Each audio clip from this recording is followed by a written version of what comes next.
Hi, I'm Officer Buttwhype, and let's talk a little bit about hand signals on a bicycle. Well, as you know, on a motor vehicle such as a car, you have to use the left arm, such as this.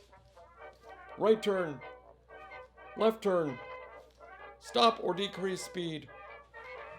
Now otherwise, when you don't use your electronic signal, that is what you must do.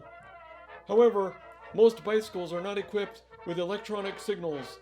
Therefore, you must use your arms to keep yourself safe and communicate with traffic.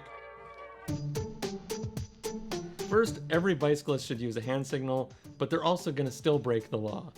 And this is why they're going to break the law, because 22-108, any signal of intention to turn right or left shall be given continuously during the last 100 feet traveled by the vehicle before turning. Now, if you think about this, this is obviously written by lawmakers who are thinking of cars, because a bicyclist should definitely not be expected to hold their arm out for a hand signal for 100 feet and just hold it out there for that long. When there's potholes, they might have to brake, they might have to evade something.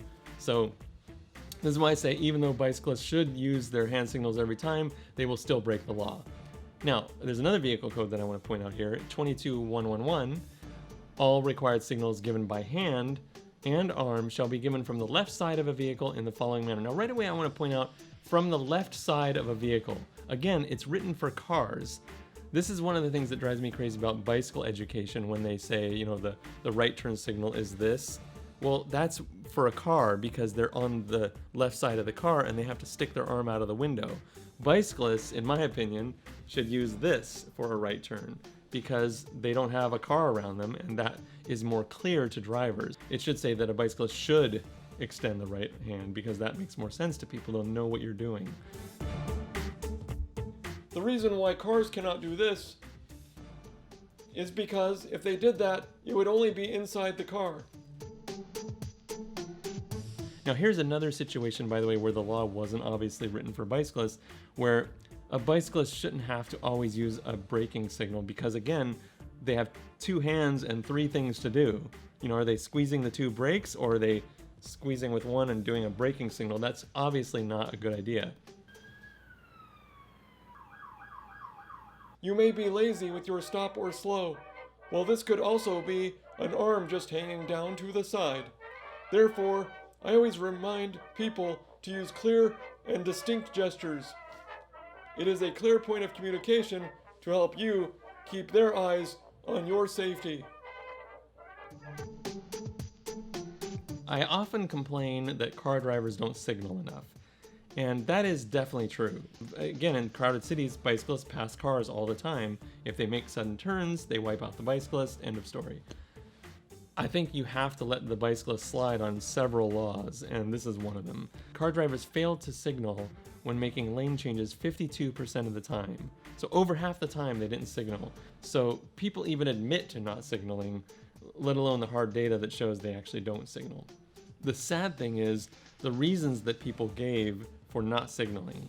So 42% of the people that don't signal say they didn't have enough time. 23% admit they were just lazy. And 17% say because they forget to turn it off, they don't ever turn it on. 12% say, well, they change lanes too frequently, so they don't want to bother.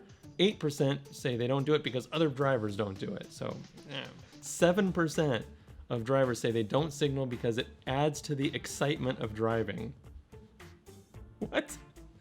So, like, murdering people, I guess it makes it exciting. Bicyclists signal even less. I would say on this one that the car drivers that gripe have a point, even though, again, the car drivers are causing more damage and injury and death. And the funny thing is, one of the reasons why they don't signal is they say they just kind of feel funny sticking their arm out. Not only should you not feel embarrassed or foolish, but when you signal, you're sending a message to car drivers because they see that, oh, that bicyclist is going to the right or that bicyclist is going to the left. They see how helpful it is to them. So I'm hoping that it inspires them down the road to use their signal more often, because I don't think car drivers realize how important signals are. And, you know, oftentimes they'll say things like, oh, I didn't see you. You know, well, that's not why you signal. You signal for people you don't see, not for the people you do see.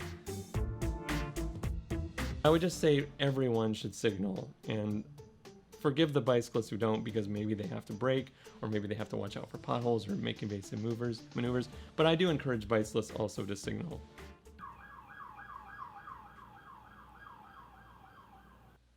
Hi, I'm Officer Buttwhype, and we are to talk to you about transportation safety. And we dropped the hammer on bad behavior. Oh, you want me to do it faster? We dropped the hammer on bad behavior. Oh, okay. More fluid, got it. More fluid, more natural. Hi, I'm Officer Buttwhype, and we dropped the hammer on bad behavior.